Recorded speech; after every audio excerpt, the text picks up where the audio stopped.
Okay. So ito naman na stock. Ang gagawin, hindi matanggal to, ano? So babara nyo ng WD-40. Sprayan niya to. Gilid-gilid niya. So pabayaan nyo lang na nakaganyan para sa ganun ma-penetrate yung kalawang. Kasi minsan kasi pag naiwan yung ganyan, nagkakaroon siya ng ano, kaya kung hindi nyo ginagamit itong mga drill bit nyo, mga drill, dapat in-sprayan nyo ng oil or WD-40 para hindi may stock. Ngayon kung halimbawa na stock, ganito lang gagawin.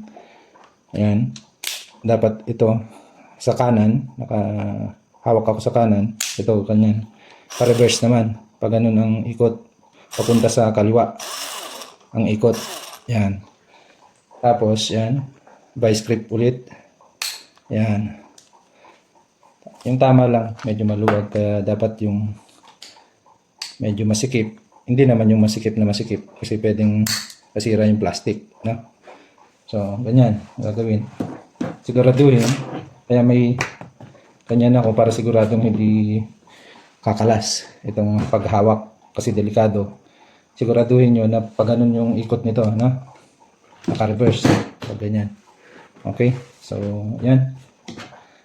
Ito, nakataas to, no? Hawakan mabuti, tapos pitik-pitik lang.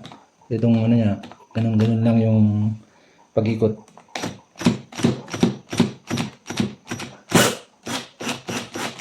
Ayan.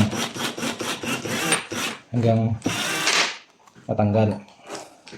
Ayun. Laro-laruin nyo lang to. Ayan. Para sa ganun, matanggal yung na-stuck na yung kalawang na. Okay? So, sana nakatulong. Thank you.